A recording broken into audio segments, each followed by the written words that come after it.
welcome back to the Graham Stephan Show. So today we got to talk about Iman Gadzhi. You know, he's been posting very consistently on YouTube lately. He's been racking up the views. He's been gaining subscribers, and Jordan Welch posted this video. It's titled, "Meet London's Youngest Multimillionaire," featuring none other than Iman Gadzhi. So of course, gotta watch the video, I'll react to it, I'll give you my honest thoughts. As soon as you subscribe, hit the like button for the YouTube algorithm, and that's it.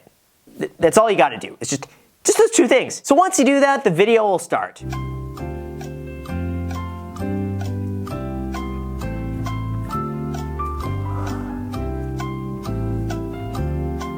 So thanks so much, and now let's begin.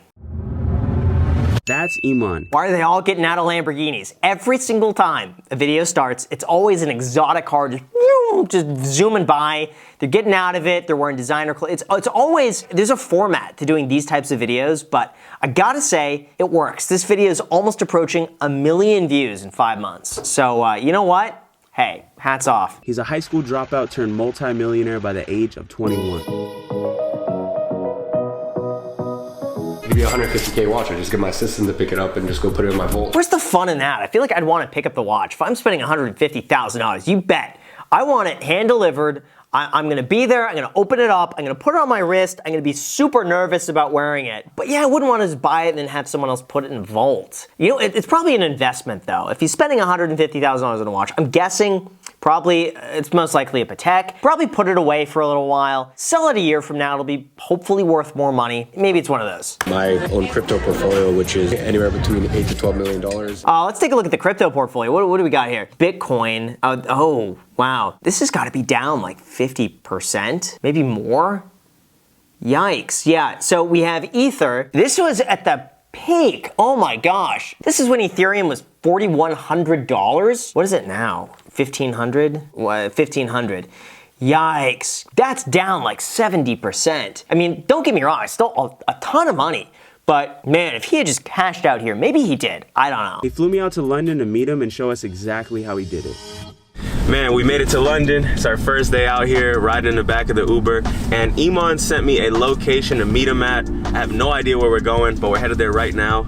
Let's get it. Jordan, we gotta work on your posture. I mean, listen, I'm not one to talk. My posture is pretty terrible, but maybe just relax. I mean, listen, I do this all the time, and I gotta get better at it. So because I gotta get better at it, Jordan, I think we all gotta get better at it. We're here right now with the boy Iman. Man, so tell me a little bit about where we're at right now. I forgot the point of cigars. Like, I don't like the smell. I can't imagine they taste good. I don't get what the point of it is. I'm sure someone could tell me what the point of a cigar is. To me, it just seems like it makes a mess. Just to get ash, the smell. I don't know, I'd much rather coffee. What are you working on these days? Like, what is a day-to-day work like for you? Basically, the business I've had for the longest time is an advertising agency. You know, pretty simple stuff. IAG Media. We help coaching and e-commerce businesses scale to 7 to 8 figures through paid traffic and sales funnels. I'm wondering how the business is doing now. I think he shut it down.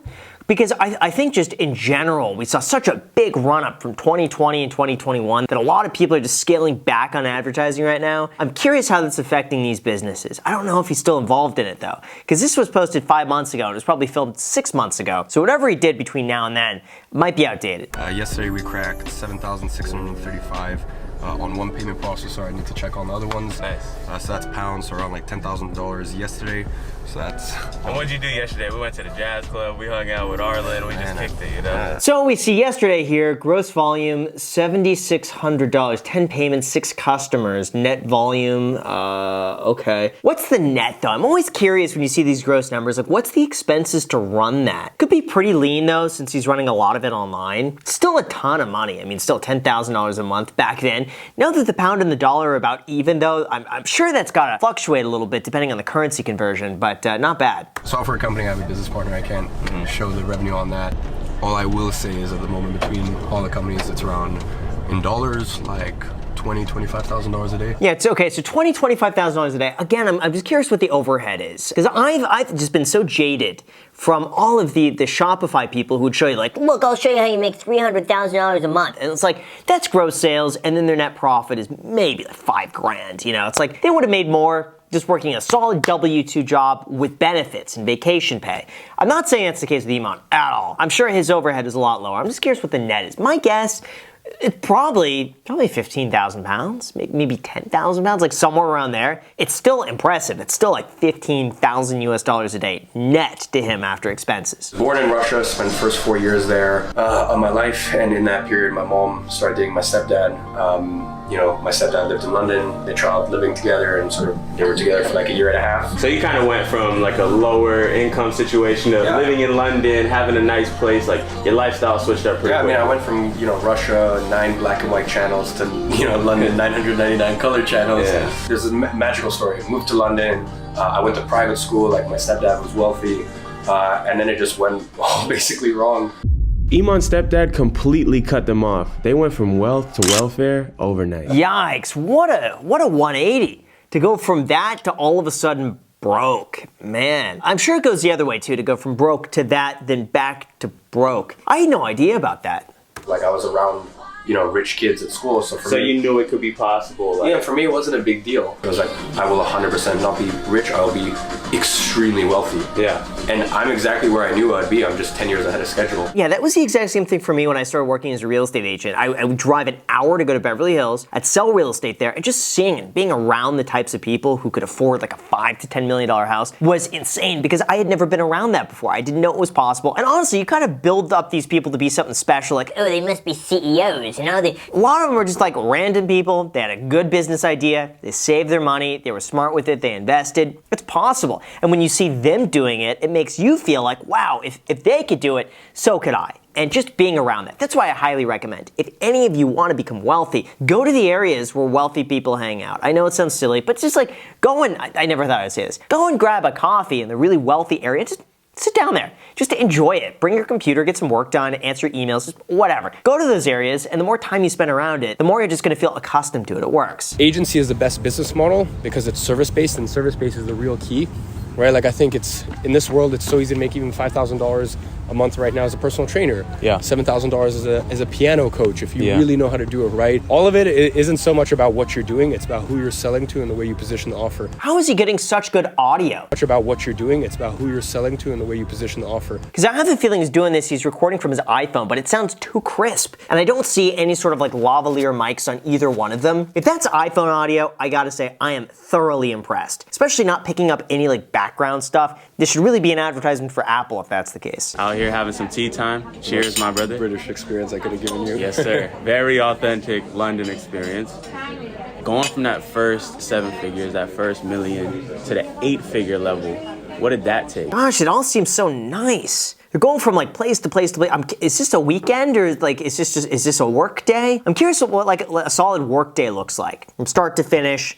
Like none of the fancy stuff, but just sitting down in front of a computer. What do you do? I'm always curious about that. Have a cash flow business and then all the way up until 8 figures, invest in medium to high risk investment portfolio. Spend 20% of everything you make. Invest the rest. The 80% just invest. I don't know about spending 20% though, because the thing is, it's like the necessities don't necessarily go up in line with your income. They don't scale equally. Like the cost of a burger, maybe $30, like, they're really high, maybe 40. So spending that much of your income, if you're making $10 million a year, I don't know, spend $2 million a year, you could achieve almost the same thing spending $1 million a year, spending like $800,000 a year. Because the essentials like food and gas and services, they stay the exact same. So they don't need to scale up. But you know what? I mean, in the big picture, still saving 80% of your income is phenomenal. That's fantastic. I shouldn't be complaining about that. Sure, you can invest in the S&P 500. I mean, that's cute. I'm a little bit more in offense mode when it comes to investment. That's cute. I don't know. Listen, that's tried and true. That's tested over decades, over 100 years of history. S&P 500, dollar cost average, you get a safe, stable return. I wouldn't call that cute. I'd call that exquisite. Now it's really more medium risk stuff now that I'm at 10, 15 million. See, I don't get it. Medium risk stuff. I've always seen it like when you hit 10 to $15 million, you could almost like scale back a little bit. You don't have to take the risk. You've already achieved it. So at that point, it's more about preservation and playing it safe than taking even more risk. Now, obviously, everyone is different. For me, I'd rather just grow it slowly, maintain it, no risk, not a lot of volatility, and just peace of mind. But that means more for me. For him, you know, he could probably lose it all and make it all back, so it probably doesn't matter for him. But to get there, it was more high-risk stuff, even in my own crypto portfolio, which is obviously, you know, depending on the day, anywhere between $8 to $12 million. So crypto was that main driving vehicle for you to go from 7 to 8 figures. Yeah, but then even like my watches. Yeah, but that's the thing. When you play offense, like that crypto portfolio could be down 70%. Is that worth it? I don't think so. Not at that level. But again, to him, everyone is different. Some people have different risk tolerances. He's also a lot younger than I am. I'm 32. I don't have the energy to go and like start over from scratch again. I've no desire to ever do that again. I'd rather just play it safe and grow slowly. Cheers to 8 figures, my boy. I love to change the scenery throughout the video. Jordan did a fantastic job structuring this video. Every question is at a different location. It really breaks up the video, makes it more entertaining. I like this a lot. You get used to stuff. Like, I mean, there's no amount of shopping I could ever do for myself that would give me any joy. No, I watched you buy 2 Rolexes. They barely crack a smile about it. No, I don't crack a smile. Most of the time, I'm not even here, so I don't even pick up the watch. It could be a $150K watch. I just get my assistant to pick it up and just go put it in my vault. Oh, man. See, that's one of the reasons I've never bought a Rolex Daytona. That, for me, has been my dream watch since I was 16 years old. No joke, I'd go on eBay, I'd look at the watches, and this is back when they were like $10,000. I should have done it. I mean, obviously, I didn't have the money back then, but I look at those watches and think, oh man, one day, like, it seems so unfathomable for me to get a watch like that. So today, you know, I love a Rolex Daytona, but I'm so afraid to buy it because I like keeping that as a goal to work towards. I know it sounds kind of silly, but I like knowing that one day I'll do that. It's just something good to look forward to because once I get it, then it's like, well, you know, I don't want this the next thing. For me, it's that Rolex Daytona. One day, some special occasion, I'm sure it'll happen. This is one of the best parts of what we do, being able to meet people like him, learn from their experience, and share it with you guys. It's like living a dream, man. So make sure to subscribe if you want more content like this. And now, let's change up the drip and head over to his pop-up. But first, we had to get him a thank you gift. I mean, he flew us first class, put us in a crazy Airbnb, and truly gave us the ultimate London experience. Wow, that is nice. That ensures, too, you're gonna get a good video out of that. I mean, if you're paying for all of that stuff, you bet Jordan is gonna make this video perfect. And I mean, evidently, it came out as perfect. I got you a gift, bro. Yeah, bro. Yeah, it's a big ass gift. You want me to open it up? Yeah, you don't have to rush. Like, you can set it down. We searched far and wide for this. Far and wide? This is what we came up on. Bro, no way. So it's like one of 98. It was Bro. made in the 80s for the Olympic Games. That's a very great gift. Very thoughtful. Those are the types of gifts. He's gonna keep that forever. He's gonna put it up on a shelf somewhere. Every time he looks at it, he's gonna think of Jordan. Very great gift. Love it. But it's the least we could do, bro. You like showed us so much love, man. We never even met before, you know? Yeah. So thank you again. Nah, I appreciate it, bro. Mad love. Hey, listen, guys. Thanks so much for watching the video. Make sure to subscribe to Iman's channel, subscribe to my channel, and we'll see you guys in the next one. Great video. Honestly, I really like it a lot. I want to see more days in the life. I'm sure Iman has so many on his channel. You know, I've skimmed past him before. So if you guys want to see those videos, just let me know. Comment down below. Let me know which video is the best to watch. Thank you so much for watching, and until next time.